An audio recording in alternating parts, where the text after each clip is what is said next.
Chief justice صاحب پھر کرسی سے اتریں، روڈ پر آئیں۔ جمعیت علماء کے کارکن آپ کو بتائیں گے کہ سیاست کیا ہوتی ہے، پھر آپ کو بتائیں گے کہ تحریک انصاف کو شیلٹر کیسے دیا جاتا ہے۔ انصاف کے تقاضے اگر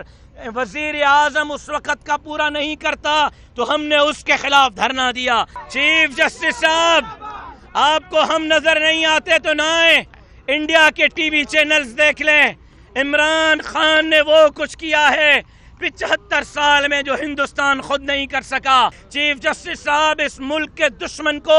آپ نے چھوڑنا ہوگا، انصاف کے تقاضے پورے کرنے ہوں گے، اور اگر نہیں تو ہم بھی سپریم کورٹ کے باہر بیٹھیں گے، پھر آپ انصاف کے تقاضے پورے کرنے پر یہ پاکستان کے عوام آپ کو مجبور کرے گی۔ وہ شخص جو کور کمانڈر ہاؤس کے گھر کو جلانے کے کیس میں، JHQ پر حملے کے کیس میں، وہ شخص جو سرکاری املاک کو نقصان پہنچانے کی کیس میں، پرائیویٹ، پبلک اور سرکاری جگہوں کو، گاڑیوں کو جلانے کے کیس میں مطلوب ہو، اس کو چیف جسٹس صاحب اپنی مرسیڈیز بھیجیں گے اور VIP راستے سے سپریم کورٹ بلائیں گے، اور پھر فرمائیں گے کہ آپ کو دیکھ کر بہت خوشی ہوئی، اور جاتے جاتے فرمائیں گے کہ وش یو گڈ لک، اور پھر کہیں گے کہ کسی کیس میں گرفتار نہیں کیا جائے گا۔ جس نے ملک کے عوام کے منہ سے نوالے لے کر انڈے، کٹے، مرغیاں، لنگر کھانے کا فلسفہ قوم کو دیا، سپریم کورٹ اس کو سہولت مہیا کرے گی۔ تو آج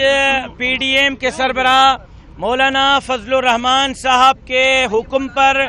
جمعیت علماء اسلام صوبہ سندھ کا قافلہ اسلام آباد دھرنے کے لیے کراچی سے روانہ ہو رہا ہے۔ صوبہ سندھ سے 30 اضلاع میں سے 1 لاکھ کارکنان کل صبح اسلام آباد سپریم کورٹ کے باہر پہنچیں گے انشاءاللہ العزیز۔ ہم پاکستان کے اندر انصاف کا بول بالا چاہتے ہیں۔ یہ ایک حیرت ہوتی ہے کہ سپریم کورٹ پر، پارلیمنٹ ہاؤس پر، PTV پر، ریڈیو پاکستان پر حملہ کرنے والا شخص، وہ شخص جس نے پولیس کے SSP کو گلے سے گھسیٹا، وہ شخص جس نے پاکستان کے معیشت کا بیڑا غرق کیا، وہ شخص جس نے اسٹیٹ بینک IMF کے پاس گروی رکھا، وہ شخص جس نے ہماری افواج پاکستان کو لوگوں سے گالیاں دلوا کے پاکستان میں عراق کی طرح، افغانستان کی طرح نیٹو کی فورسز اور باہر ممالک کی فوج کو آنے کی دعوت دی ہے، اپنی فوج کو کمزور کر کے یہودی ایجنٹ کا کردار ادا کرتے ہوئے باہر کی افواج کو یہاں آنے کی وہ دعوت دے رہا ہے۔ وہ شخص جس کے لیے چیرل بینارڈ کے پیٹ میں مروڑ ہیں، وہ شخص جس کے لیے Brad Sherman conservative friends of Israel کے ممبر کے پیٹ میں مروڑ ہیں، وہ شخص جس کے لیے زلمے خلیل زاد امریکی سفیر کے پیٹ میں مروڑ ہیں، جس پر کیس داخل ہوتا ہے، امریکہ کے وائٹ ہاؤس کو تشویش حاصل ہو جاتی ہے، وہ شخص کہ جو پاکستان کو